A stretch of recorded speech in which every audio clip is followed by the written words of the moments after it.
हाँ, अब second case का किरण पथ देखिए, जब अंतिम प्रतिबिंब जो है कहाँ पर बने, अनंत पर बने। कहाँ पर बने बेटा, अनंत पर। तो ये थोड़ी सी चीजें चेंज हो जाएंगी, अनंत पर बने अंतिम प्रतिबिंब।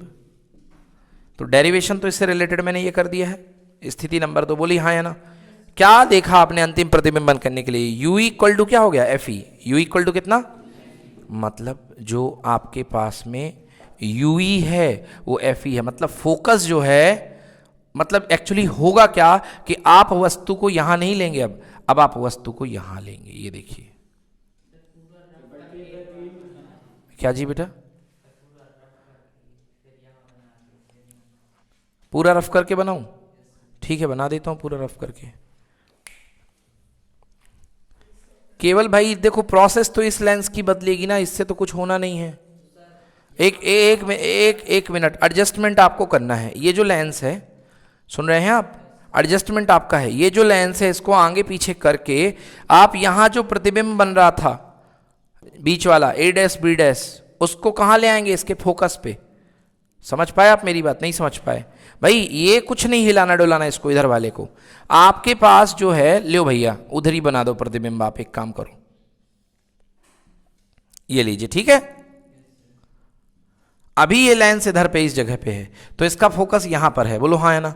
अब मैं इस लेंस को पकड़ करके इसकी नली जो होती है उसको पीछे करना शुरू करूंगा, हाँ या ना। अब मैं नली को पीछे करना शुरू करूंगा तो ये फोकस धीरे धीरे इधर आना शुरू होगा कि नहीं होगा, और एक समय होगा कि ये लेंस इधर पे चला जाएगा और ये फोकस वाला बिंदु इधर आ जाएगा। बोलिए हाँ या ना। तो मैं एक काम करता हूं, आपके कहे अनुसार मैं इस लेंस को पीछे करता हूं अब, ठीक है ना। ये लीजिए, मैं इस लेंस को पीछे करता हूं अब, ये क्योंकि मेरे को देखिए ना बनाता हूं। बहुत आसान सवाल पूछा आपने। ये यहीं पर बनेगा क्योंकि ये पहले लेंस का चमत्कार है, हाँ है ना। बस ये जो लेंस पीछे कर दिया आपने, ये आपने यहां रख दिया। बोलो पीछे हो गया कि नहीं हुआ, पहले इधर था और पीछे हो गया। तो ये जो फोकस लेंथ थी पहले वाली एफ ई, ये इधर आ जाएगी नहीं, नहीं आएगी, क्योंकि ये आईपीस यानी नेत्रिका की फोकस दूरी है, तो ये खसक करके इसके ऊपर आ गई। बोली हाँ ना। मतलब अब जो आपका ऑब्जेक्ट है, ऑब्जेक्ट यानी वस्तु, वस्तु कौन सी वस्तु, इसका प्रतिबिंब इसके लिए क्या है, वस्तु है। तो अब जो वस्तु है वो कहाँ रखी है, इसके फोकस पे। कहाँ रखी, इसके फोकस पे। तो ये पहली किरण चली और ये दूसरी किरण चली, सीधा निकाल दिया, बोलो हाँ। दूसरी किरण भी इसके कैसे निकलेगी, एकदम पैरेलल। कैसे निकलेगी, पैरेलल यानी कि समानांतर। बोली हाँ है ना। अब इनको आप पीछे भी बढ़ाएंगे तो कुछ होगा क्या, पीछे बढ़ाने पर भी कुछ होगा नहीं। मतलब अंतिम प्रतिबिंब कहाँ पर बन रहा है, अनंत पर।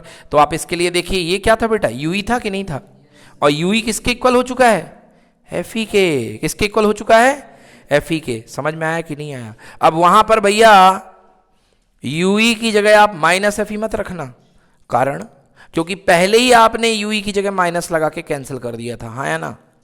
यूई की जगह पहले ही आपने क्या लगा के कैंसिल कर दिया था, माइनस लगाया था कि नहीं लगाया था। तो मतलब जिस माइनस को आप एक बार रख चुके हो और उसको काट चुके हो, तो दोबारा काहे को भैया काटोगे फिर रख करके, एक बार तो उसका खेल हो गया ना। बोलो आया समझ में कि नहीं आया। तो नोट कर लीजिए, ये दूसरा वाला डायग्राम है, जब अंतिम प्रतिबिंब कहाँ बनेगा, अनंत पर बनेगा। नोट कर लीजिए इसको, अंतिम प्रतिबिंब अनंत पर बनने पर यह डायग्राम है। सूक्ष्मदर्शी की नली की लंबाई, सूक्ष्मदर्शी की नली की लंबाई, कुछ दूर तक सूक्ष्मदर्शी जो होता है आप उसको रैक एंड पिनियन मेथड से आगे पीछे कर सकते हैं, हाँ या ना। बिल्कुल जैसे ही दूरबीन को नहीं आगे पीछे करते हैं वो। अभी कौन पायरेट्स ऑफ कैरिबियन का नाम ले रहे थे, उसमें तो वो पुंगी लेके देखते रहता है, जैक स्पैरो, है ना। बहुत बढ़िया कैरेक्टर है जैक स्पैरो, ठीक है ना। जॉनी डेप, बिल्कुल सही, बिल्कुल सही। मोहतरमा मुझे माफ़ करना अगर मैंने गलत फिजिक्स पढ़ाई हो तो, फिर भी मैं तुम्हारा कुछ नहीं कर सकता हूँ। निहायत बेहुदा, ऐसे ही है ना भाई। हाँ चलो भाई साहब। तो भाई साहब ये जो है, अब आप देखिए यहां से लेकर के यहां तक की जो दूरी होती है इसको बोलते हैं सूक्ष्मदर्शी की नलिका की लंबाई। क्योंकि रैक एंड पिनियन अरेंजमेंट दो लेंस के बीच में ही होता है, इसी को आगे पीछे लाना है। बोलो हाँ या ना। ये अभिदृश्यक लेंस है। कौन सा लेंस है, सामने वाला जो फिक्स रहेगा, हाँ समझ गया ना। सामने वाला अभिदृश्यक लेंस है, ये फिक्स रहेगा, आगे जो दिखता है चुंगी में। और ये पीछे वाला आगे पीछे होता है कि नहीं होता है, अगर दूरबीन चलाई हो कभी, वो मेले वाली भी मिलती है यार, तो पीछे वाला आगे पीछे होता है, ऊपर से रोलर घुमाते हैं, देखे हो तो, हाँ या ना।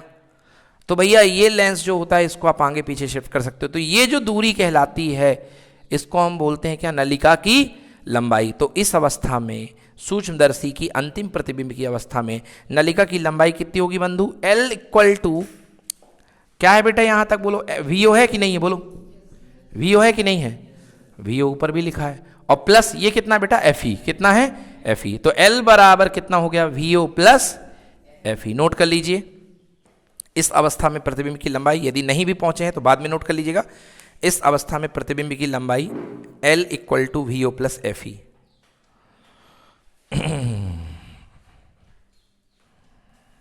L equals to VO plus FE।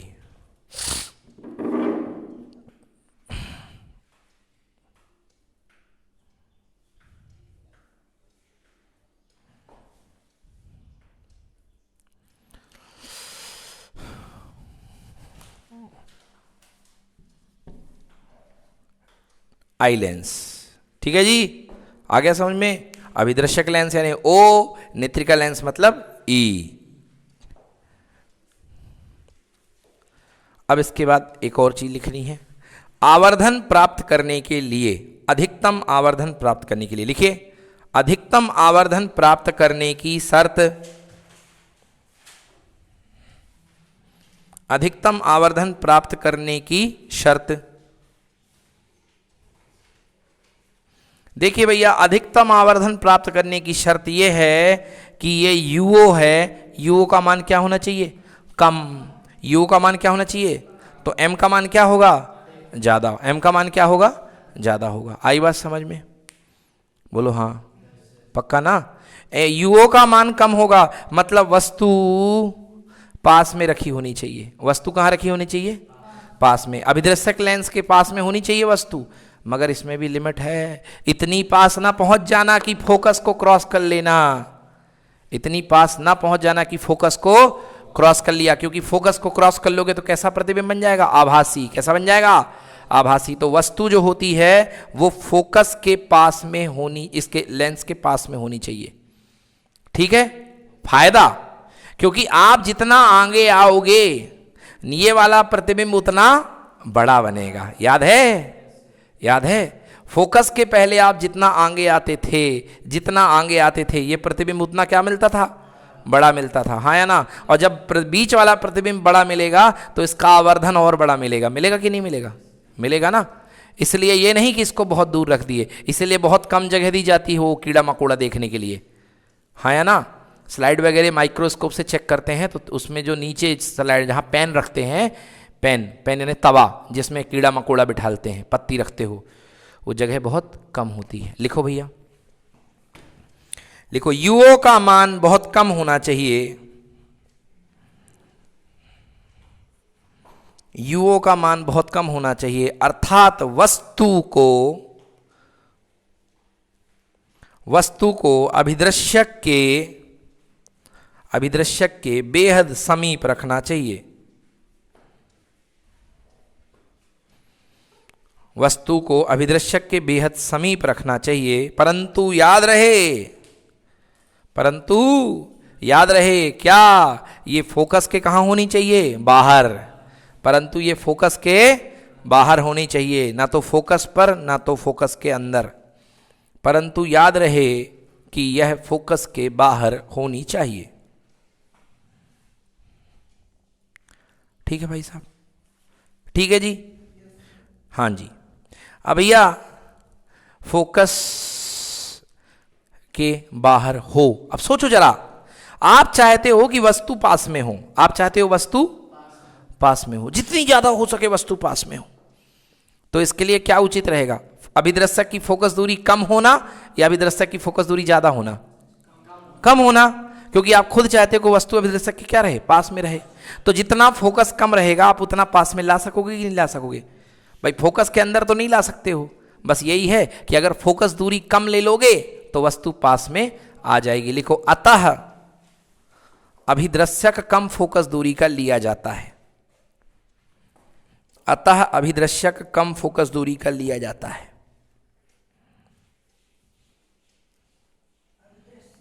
Lens come focus दूरी का होना चाहिए, लिया जाता है।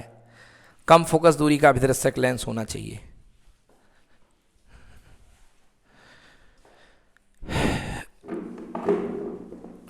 ठीक है, फॉर्मूले में देखिए एफ ई कहां बैठा, ऊपर की नीचे?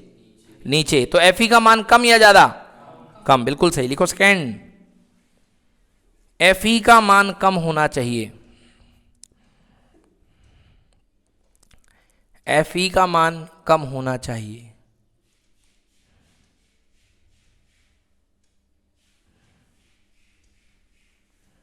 ठीक है जी, एफ ई का मान क्या होना चाहिए? कम होना चाहिए, अर्थात नेत्रिका लेंस की फोकस दूरी कम होनी चाहिए, तभी आवर्धित प्रतिबिंब बनेगा।